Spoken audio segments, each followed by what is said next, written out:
Buenos días, buenos días.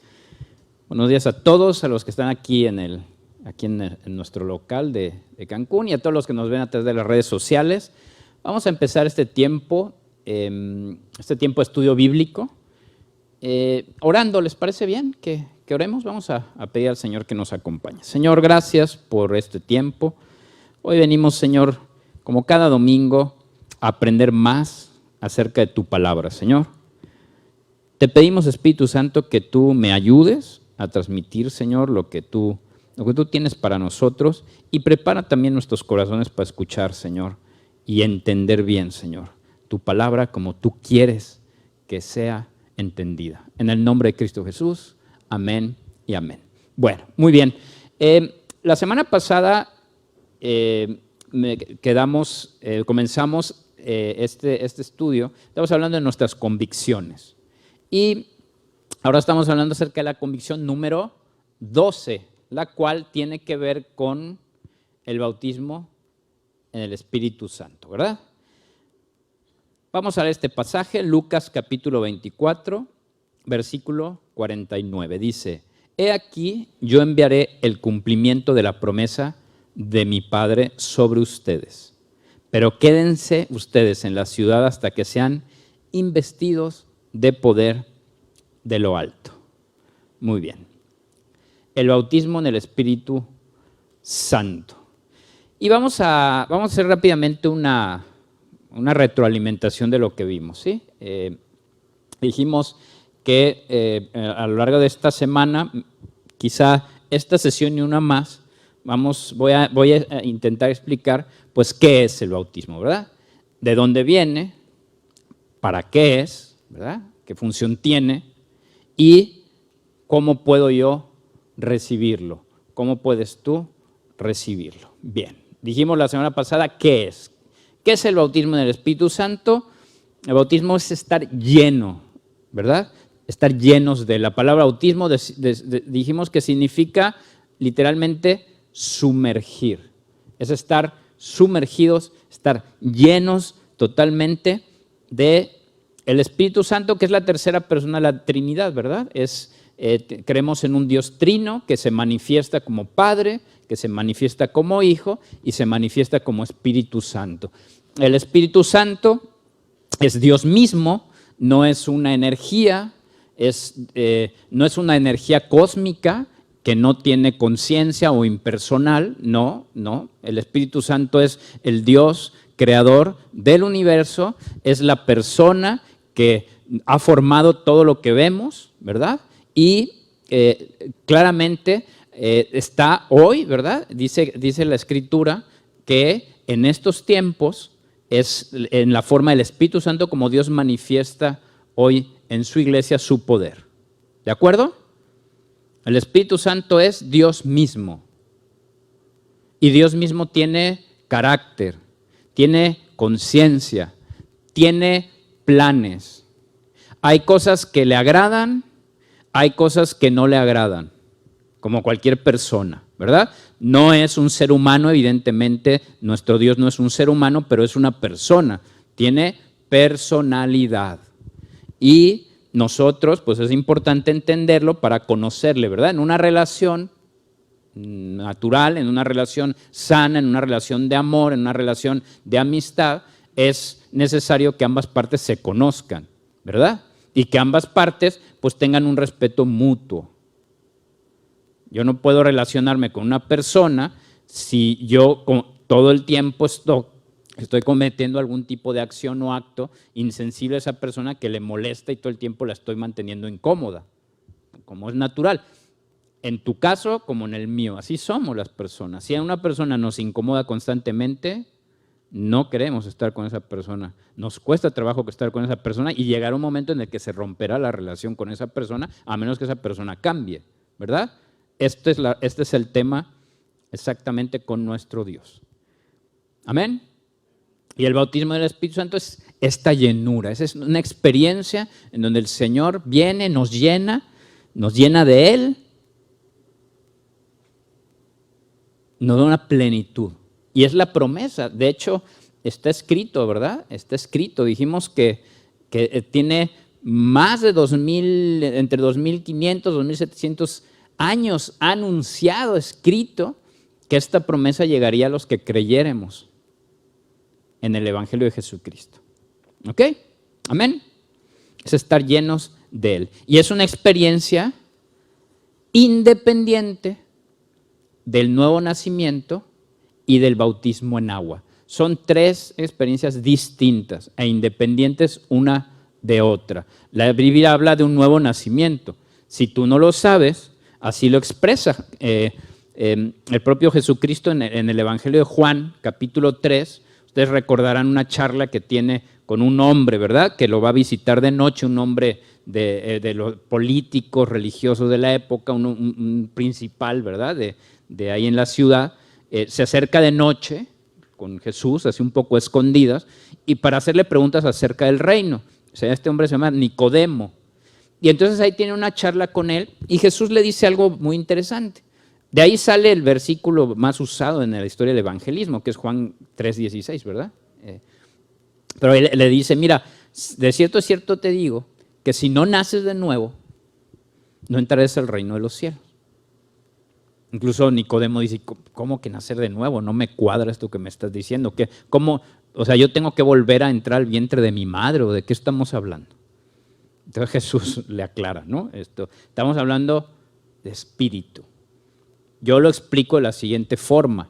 Si en un vaso yo pongo agua, un elemento.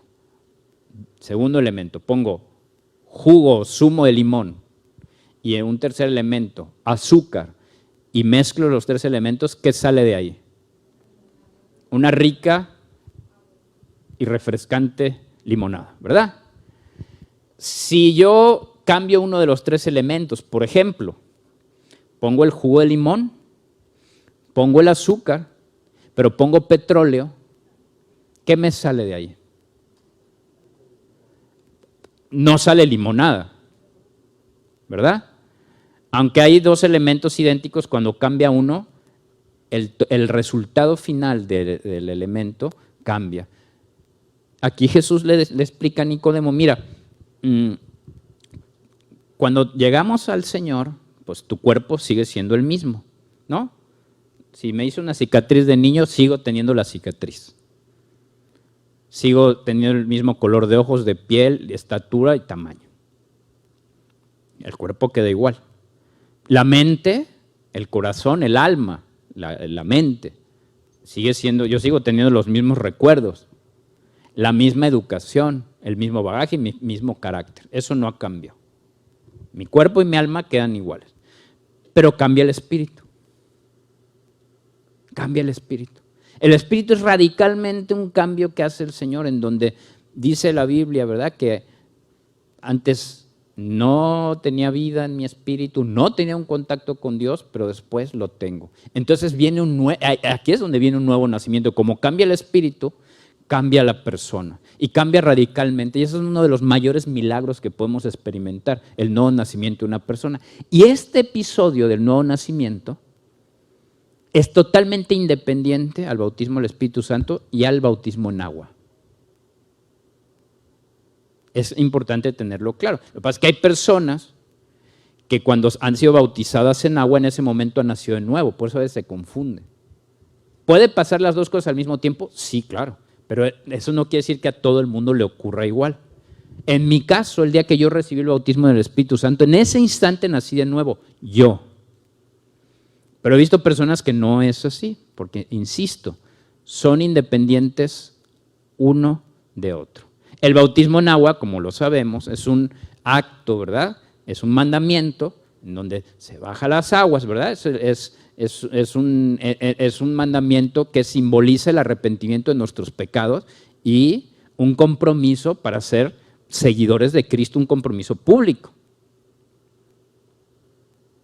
Este es otro evento. ¿De acuerdo? ¿Sí está claro? Son independientes uno de otro. Es más, hay un pasaje que lo retrata muy bien y me encanta. Esto lo he leído muchas veces porque lo he visto, como se los decía la semana pasada, lo he visto tantas veces, esto que vamos a leer de nuevo, se cumple hasta estos días. Por eso me encanta a mí la escritura, es asombrosa ver cómo se cumple y cómo al día de hoy está tan vigente la palabra de Dios. Es asombroso. Hechos 19, aquí está justamente el ejemplo de lo que mencionamos, que cómo son independientes un evento del otro. Dice Hechos 19, dice en el capítulo 10, versículo 2, dice, recibieron el Espíritu Santo cuando creyeron, le pregunta Pablo, a unos discípulos, es decir, a unas personas que ya creían en Jesús, ya lo seguían, incluso ya predicaban acerca de él. ¿Recibieron el Espíritu Santo cuando creyeron? Les preguntó y dijo, no, ni siquiera hemos oído que hay Espíritu Santo. Los siguientes versículos dicen, pues ¿en qué fueron bautizados? Pues en el bautismo de Juan, en el de agua. ¿Ok? Ya no lo vamos a leer ahora. Pero llegamos a este punto, en el versículo 5 dice, en cuanto oyeron esto, ¿qué? Que había una diferencia entre el bautismo de Juan y el bautismo en el nombre de Jesús, que sería el bautismo del Espíritu Santo, dice, en cuanto oyeron esto, fueron bautizados, ¿fueron qué? Bautizados en el nombre del Señor Jesús.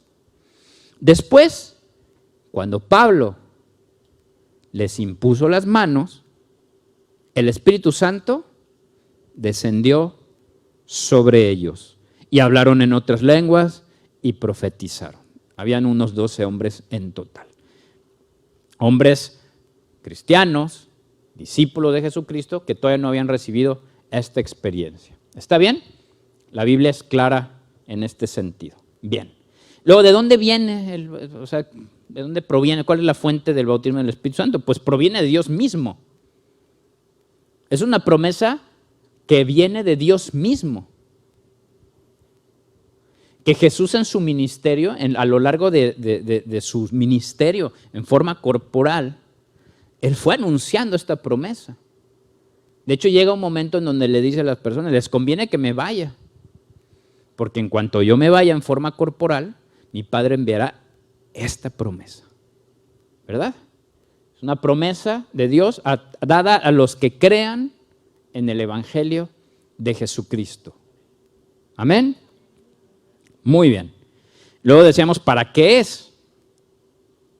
¿Para qué es? Bueno, pues es el resultado de recibir esta experiencia, es justamente tener el poder prometido por Dios para tener vidas santas, para tener vidas que cumplan con el propósito de Dios, para tener la capacidad de cumplir con el ministerio que Dios ha encomendado a su iglesia.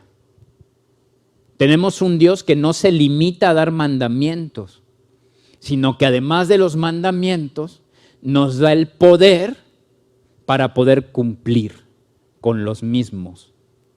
Es decir, esto es un milagro. Esto es un milagro. Dice justamente, escucháramos ya al pastor Luis hablar acerca de la convicción de los dones espirituales, de los dones del Espíritu, que ya lo explicó, que por cierto está ahí en el Facebook, en la página web, para que quien tenga interés y no lo haya escuchado, pues que lo vea, y dio una explicación acerca de los dones del Espíritu, que reparte el Espíritu. Para que ocurra esta repartición de dones, pues tiene que venir una llenura del Espíritu. Tiene que venir esta experiencia.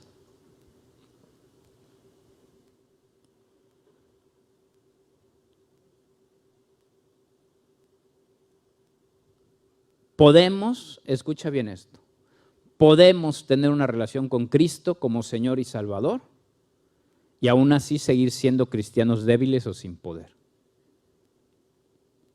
Más como Salvador, ¿verdad? Hay personas que creen en Jesús como Salvador, pero todavía tienen sus dudas en cuanto a señorío. O sea, si yo creo en el señorío de Jesús, el señorío tiene que ver con que Él manda, con que lo que dice su palabra es lo que yo creo que está bien. Si Él manda algo, voy a buscar cumplir con ello. Por tanto, esta promesa del Padre, si yo creo que Jesús es quien es, si creo en su palabra, pues voy a procurar recibir ese regalo. Pero se puede, insisto, tener una relación con Jesús como Salvador y aún así y aún así ser cristianos que luchan en sus propias fuerzas. De hecho, tradicionalmente hay iglesias que por su corte religioso no creen en el bautismo del Espíritu Santo, incluso enseñan que esto era para otras épocas, que los dones ya no están vigentes, lo cual evidentemente creemos que es un error, porque la Biblia dice que la Biblia está escrita para la iglesia y la iglesia seguimos siendo nosotros, ¿verdad? Los dones son herramientas espirituales para cumplir con lo que el Señor nos ha pedido que cumplamos, ¿verdad? Por eso se puede ser cristiano sin el Espíritu Santo, sí, pero falta justamente el poder para cumplir con nuestros propósitos. Y creemos claramente, y lo enseñamos en la iglesia, que todo cristiano, toda persona ha nacido y ha sido llamado por el Señor para cumplir con un propósito específico, que es único, que tú has sido creado y diseñado para cumplir con ese propósito y que nadie más lo va a hacer mejor que tú. Pero no vamos a poder alcanzar ese propósito si no tenemos el poder y la ayuda de Dios para hacerlo. Por algo el Señor nos ha dejado sus herramientas. Por algo el Señor nos da este enorme y gigantesco privilegio, que es poder ser llenos de su propia presencia, cambiando y transformando nuestros corazones de dentro hacia afuera. Muy bien. Ok, hasta aquí, ¿dudas? ¿Estamos claros hasta aquí? ¿Sí? Bueno, muy bien. Ahora, mira, la Biblia enseña que hay evidencias de haber recibido el bautismo en el Espíritu. Lo enseña con claridad. Tenemos un Dios que es bueno, que es consciente del mundo en el que vivimos, que conoce el corazón de las personas. Por eso creemos que la Biblia es nuestra guía, ¿verdad? Porque la madurez de una persona, los sentimientos, las formas de pensar, ustedes saben que son muy variadas, ¿verdad? Podemos haber nacido en la misma casa, ¿eh? Miren, yo soy hijo de gemelos. Mi padre fue gemelo. De hecho, eran tres. Se perdió, mi abuela perdió al primer bebé, que era una niña, estando embarazada, lo perdió. Pero en esos tiempos pues no había toda la tecnología que había. Ella no sabía que seguía embarazada. Hasta que pues unos meses después, sorpresa, nace un bebé y luego, ¿qué cree? Pues ahí viene otro. Y esto fue así literalmente. Y mi padre y su hermano eran idénticos. Nosotros los confundíamos de niños, no sabíamos distinguirlos. Idénticos, además encima se cortaba, tenían un corte de pelo idéntico, el bigote idéntico, eran igualitos. Y ellos pues crecieron en la misma casa, con los mismos padres, con las mismas costumbres, en el mismo país, en la misma época. Y eran radicalmente distintos en su carácter. Eran muy distintos. Por eso a veces cuando dicen que cuando alguien es malo es porque hay una sociedad opresora, malvada, que lleva a las personas buenas a convertirse en personas malas, pues quien dice eso desconoce lo que dice la Biblia respecto a nosotros, ¿verdad? Por supuesto que hay influencias, no estoy diciendo que no hay influencias, ¿no? Las circunstancias influyen en nuestro carácter, por supuesto, pero no determinan, no es determinante. Dios nos ha formado a todos de una forma distinta. Tú eres único para Dios, único. Por eso nos dio huellas digitales, ¿verdad? Las huellas digitales tienen una distinción, ¿verdad? Y de esa misma forma tú tienes un propósito único y exclusivo. Amén. Y así como nos hizo distintos para que podamos cumplir con un propósito cada uno de nosotros. Único y exclusivo. Ese propósito, pues si alguien tiene el interés de buscarlo, porque también ese se busca por la fe. Ese no, si alguien piensa, yo lo voy a cumplir, haga lo que haga, yo ya estoy predeterminado para cumplir con ese propósito, pues no, que sepas que no es así. Si no, Jesús no hubiera dicho que el que quiera guardar su vida la perderá, y el que perdiera su vida por causa de él, la ganaría o la hallaría. tiene que ver con decisiones, con fe, ¿verdad? No creemos que un cristiano pueda encontrar su propósito en toda plenitud si no ha recibido esta promesa. Amén.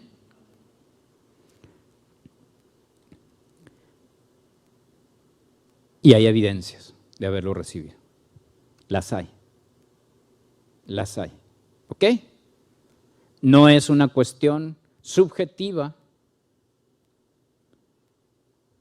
No es una cuestión, como decía, todos somos diferentes, todos podemos tener opiniones diferentes, sensaciones diferentes, sentir diferente y pensar diferente. Pero por eso tenemos la Biblia como una guía segura, escrita hace miles de años para nosotros, es nuestro testamento, para que cuando haya duda podamos ir a la Escritura y acudir a ella en caso de confusión.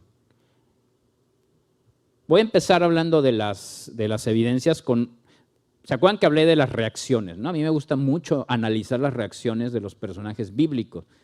¿Se acuerdan de Pedro que hice esta observación? ¿No? El apóstol Pedro, que estando con Jesús en forma corporal, pues la noche que lo atraparon se acobardó, lo traiciona y lo deja solo, lo niega en su propia cara. Pero una vez que recibe esta promesa, ese Pedro, tímido, que va en sus fuerzas, impulsivo, se vuelve un hombre que lanza un primer discurso abrumador donde se convierte en 3,000 personas de golpe. Y de entre esas personas, muchas de las que estuvieron gritando a Poncio Pilato que crucificaran a Jesús. Lanzó un discurso enfrente de gente peligrosa, dispuesta a asesinar a los que pensaran diferente a ellos. Y aún así, el corazón de esas personas se sintió compungido, arrepentido, y entonces viene una evidencia clara, ¿verdad?, de este cambio de carácter.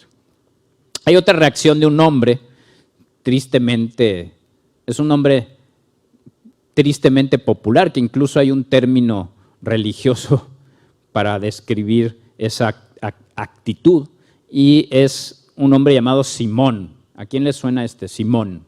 Simón el mago o el hechicero, ¿verdad? Vamos a ver la reacción. Cuando hablamos acerca de evidencias, vamos a ver la reacción de Simón. Vamos a leer esta historia que está en el libro de los Hechos y vamos a poner atención. Y tiene que ver con esto, con si hay o no evidencia respecto al bautismo del Espíritu. ¿Ok? Dice el libro de los Hechos, el capítulo 8. Dice: así que los creyentes que se esparcieron predicaban la buena noticia acerca de Jesús a donde quiera que iban. Felipe, por ejemplo, se dirigió a la ciudad de Samaria y ahí le contó a la gente acerca del Mesías. Las multitudes escuchaban atentamente a Felipe porque estaban deseosas de oír el mensaje y mira, y ver las señales milagrosas que ¿quién? Que él hacía. Felipe hacía señales milagrosas, quédate con esto. Muchos espíritus malignos fueron expulsados, los cuales gritaban cuando salían de sus víctimas. ¿Alguien alguna vez ha experimentado algo así? ¿Ha visto a un espíritu maligno hacer sus shows y salir de personas? ¿Alguien lo ha visto? Ok. Bueno, no es algo... Aquí en la iglesia, evidentemente, pues no lo vas a ver. O sea, sí hemos visto manifestaciones de demonios, nada más que como el protagonista es Jesús, pues no les damos el protagonismo a los demonios, ¿verdad? El diablo le encanta ser protagonista. Pero los que han experimentado esto saben que es bastante impresionante. Una guerra ahí, cuando uno empieza a hablar con una persona que le cambia la voz y empieza a decir cosas, es desagradable e impresionante. Pues dice la Escritura que Felipe, en su predicación y en lo que estaba haciendo, ocurrían que muchos espíritus malignos, muchos, fueron expulsados, los cuales gritaban cuando salían de sus víctimas. Esto ya habla de algo que estaba ocurriendo especial, ¿sí o no? Y muchos que habían sido paralíticos o cojos fueron sanados. Menudas señales, ¿no? Así que hubo mucha alegría en esa ciudad. Un hombre llamado Simón, quien por muchos años había sido hechicero ahí, asombraba a la gente de Samaria y decía ser alguien importante.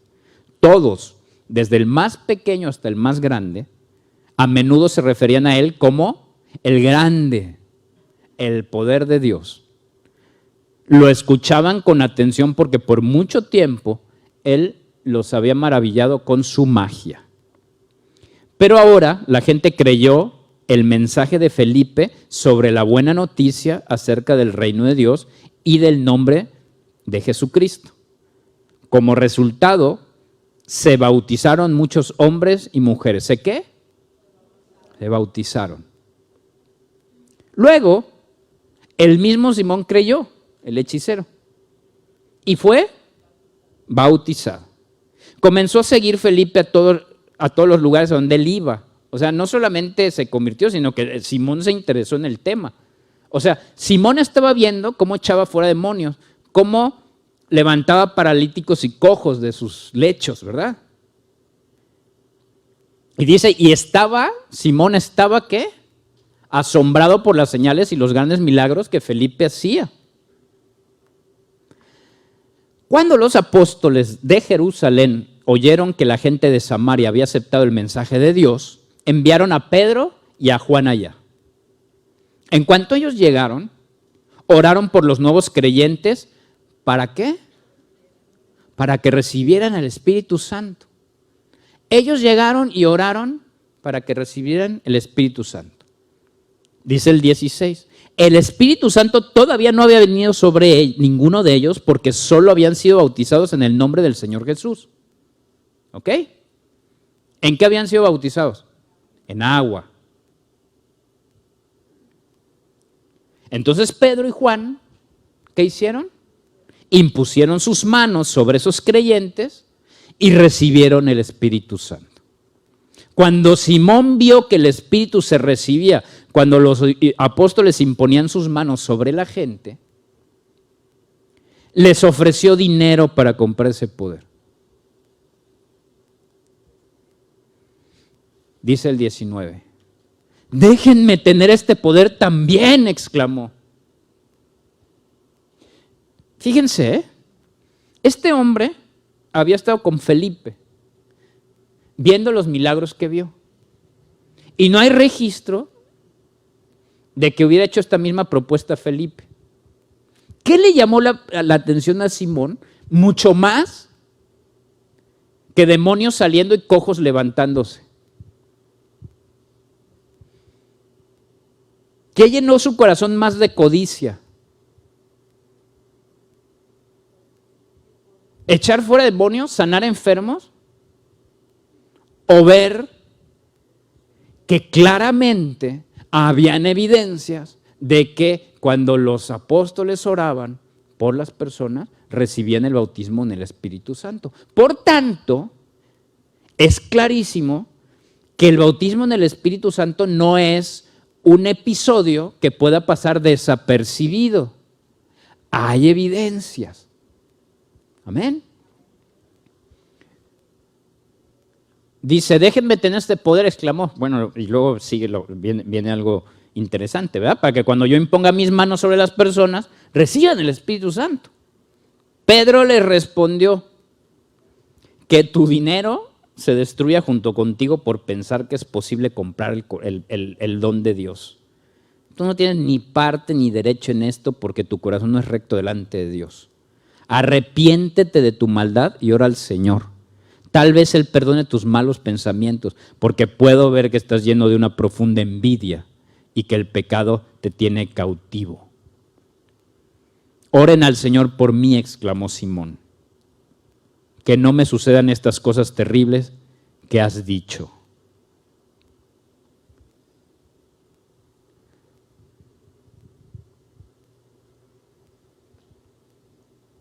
Se le ocurrió a Simón pensar que las cosas de Dios se pueden comprar con dinero. perezcan tú y tu dinero, dice la traducción Reina Valera. Perezcan tú y tu dinero. Porque estamos hablando de cosas sagradas.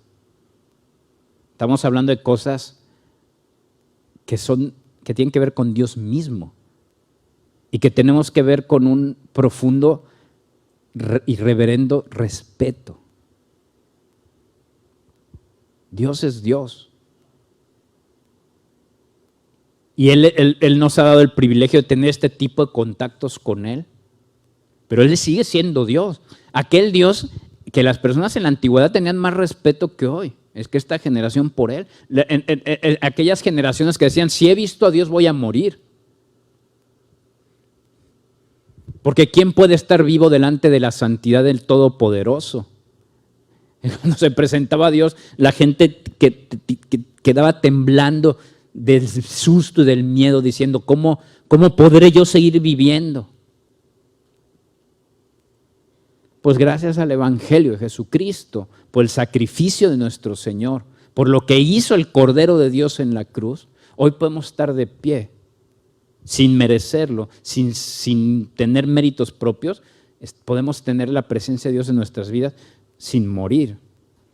Y además, hablar y que Él responda. Y encima, hacer las obras que Él mismo haría. Jesús dice claramente que el que cree en Él, como debemos creer, las mismas obras que Él hizo, haríamos. Y dice aún mayores. Y mira que estas son palabras grandes. Y aún mayores. Porque yo voy al Padre. Porque toda autoridad le ha sido dada a Él. En este mundo Él controla todo, todo, absolutamente todo. Y a Él le place respetar tu libertad y la mía. Le place porque Él es bueno. Pero, claro, nos deja un testamento que es la Escritura y nos dice, sujeten mi palabra a tus apetitos, a tus pensamientos, a tus debilidades, a tu vida. Sujeta tu vida a la Biblia, no al revés. Y entonces podemos aprender, porque el objetivo de entender acerca de esta convicción, pues es primero obtener la instrucción y la información que da la Biblia, y luego vivirla y experimentarla. Tiene un propósito. Yo recuerdo muy bien una anécdota. Ahora se las comento. Miren, evidencias del bautismo del Espíritu. ¿Cuáles son las evidencias que enseña la Biblia? En el momento que una persona recibe el bautismo del Espíritu Santo, pues una evidencia es hablar nuevas lenguas. Y o profetizar. Y o los gemidos indecibles.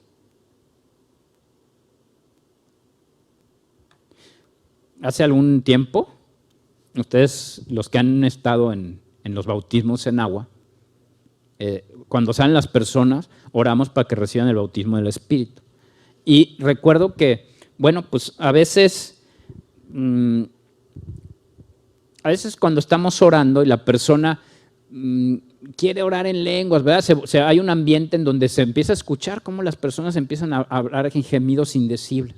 Entonces yo recuerdo orando por alguien, fue un amigo, un buen amigo. Y entonces recuerdo que ayudándole y orándole, de pronto lo escuché pues hablando como gemidos indecibles. Y ya. Entonces llegó una semana después y me dice, oye Sergio, mira, quiero confesarte algo. Es que el día que estabas orando por mí, pues escuché así como que otros estaban así orando en lenguas con los gemidos indecibles y pues me inventé que empecé a hacer yo así. Pues me sentí presionado y pues dije pues así para que se me quiten de encima y ya. Me dice, oye, pero mi duda es, ¿recibí el Espíritu Santo? Le digo, mira, pues evidentemente no. O sea, así te lo digo. No, claro, si te inventas algo. Y además, pues si te sentías presionado, pues dilo así, ¿no? Oye, me estoy diciendo, dame un espacio y ya, o sea, vamos a ser normales, ¿no? Es más normal decir, oye, dame un espacio y ya, y tranquilo. Entonces se enfadó conmigo. ¿Cómo puedes tú juzgar que yo no recibí el bautismo? Digo, pues no es que estoy juzgando o no juzgando. La Biblia dice que hay unas evidencias y tú no las tienes. No, pero pues, ¿y qué tal si sí? ¿Te lo inventaste? Sí, pues entonces no. Tú no te puedes inventar los dones de Dios. No son fruto de una manipulación. Es un milagro, no una manipulación. Bueno, enfadadísimo, realmente enfadado él. Pasó, pues no lo sé, me parece que 15 días y se me olvidó el asunto. Y un día estábamos en un servicio, estaba la alabanza, y de repente lo veo a él llorando, levantando su voz en una oración en el Espíritu. Y entonces me dice, ¿puedo pasar al frente? Y entonces le dije, bueno, sí, claro. Entonces pasó, éramos poquitos, la iglesia estaba empezando aquí, todavía ni siquiera estábamos en este local. No habríamos ni 50 personas en la iglesia en ese tiempo. Y entonces pasó y llorando dice, mira, me sentí muy enfadado cuando Sergio me dijo que no había recibido el Espíritu Santo, pero gracias a que me dijo esto, empecé a buscarlo. Inicié una búsqueda intensa de Señor, no lo recibí, pero como no lo recibí, entonces quiero pedírtelo, y entonces empezó a clamar a Dios por recibir el bautismo del Espíritu. Y en la alabanza, ese día estábamos en la alabanza, y sin que nadie orara por él, ni mucho menos él, en una comunión con Dios, clamando por el Espíritu, recibió el bautismo, en una forma genuina. Y entonces tuvo esa llenura y dio testimonio. O sea, es decir, es bueno saber cuando lo tengo, porque entonces lo voy a procurar cuidar, ¿verdad? Voy a aprovechar los dones que me dan, voy a enfrentar. Pero también es bueno saber si no lo tengo, porque si no lo tengo y creo que lo tengo, entonces no lo voy a buscar. Siempre la verdad es nuestra amiga. Es como el que tiene una enfermedad, nunca les ha pasado, el temor así es, ¿no? No quiero ir al médico porque qué tal si me dice que estoy enfermo. Como si eso cambiara la realidad. Es mejor saber si estoy enfermo, es mucho mejor para atender mi enfermedad, para buscar la opción médica y para clamar a mi Señor que también es poderoso para sanar. No, hermano, y luego hay cosas muy raras, como la siguiente que les voy a decir, que me he encontrado un par de hermanos que llegan y me dicen, yo no voy a decir que estoy enfermo porque no voy a declarar. Mentirosos todos los médicos y sea verás Dios.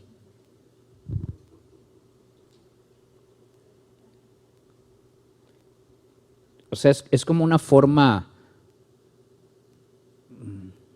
de relacionarse con Dios, pues no tanto por fe, sino por superstición. Como si mi palabra, por decir estoy enfermo, eso produjera una enfermedad en mí. Tú dime en dónde en la Biblia dice eso. Eso es un error religioso, está mal. Hay iglesias que lo enseñan. Alguna vez alguien me dijo esto, no, yo no voy a declarar. Pues entonces ¿para qué me pides que ore? Si no estás enfermo, una persona enferma que negaba su enfermedad con la...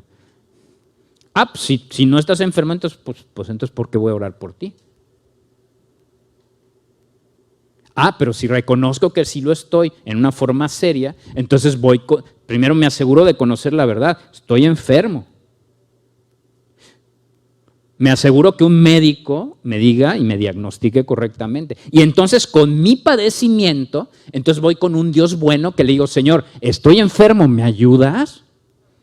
Y entonces cuando recibo la respuesta, entonces sí le puedo dar gloria a Dios diciendo, estuve enfermo y ahora no lo estoy. Pero si estoy negando que estoy enfermo, entonces ¿cómo le voy a dar la gloria a Dios? ¿Cómo se la voy a dar? Son supersticiones religiosas que están mal. Jamás en la Escritura, cuando se acercó un enfermo con Jesús, le dijo, hijo de David, devuélveme la vista. No declares que eres ciego. No declares. ¿Cuándo vieron a Jesús diciendo eso? No, Jesús se compadeció y dijo, si eres ciego, ¿verdad? ¿Y qué quieres que te haga? Que me devuelvas la vista, Señor. Ahí está.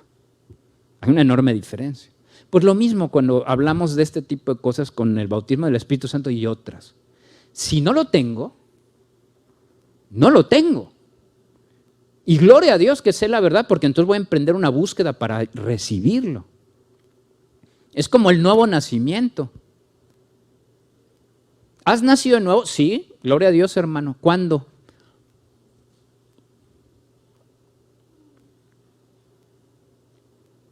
Yo estoy convencido, totalmente convencido, quizás estoy equivocado, pero estoy convencido de que si una persona no recuerda el momento exacto de su nuevo nacimiento, entonces no ha ocurrido.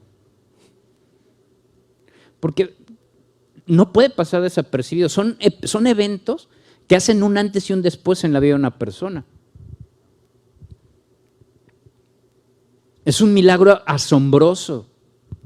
Es un cambio que no puede quedar como, o sea, yo sé en qué momento nací, no en qué instante. La humanidad sabe, ¿no? ¿Qué año es este? ¿2021? Después de Cristo. No, hermano, ¿qué no sabes que está mal el calendario gregoriano? Tiene un desfase. Sí, lo que quieras. Pero es después de Cristo. La humanidad se ha dividido en antes y después de Cristo y la vida de una persona tiene que ser antes y después de Cristo. El bautismo del Espíritu Santo es una promesa de Dios llena de su amor, llena de poder, es un milagro total y absoluto y nosotros como iglesia tenemos que predicarlo para que las personas que no lo han recibido lo reciban y lo reciban pronto. La próxima semana hablamos de cómo recibirlo. ¿Amén? ¿Está bien? Bien. Entonces hasta aquí lo dejamos. Nos vemos en unos 15 minutos para escuchar la predicación de hoy. Buenos días.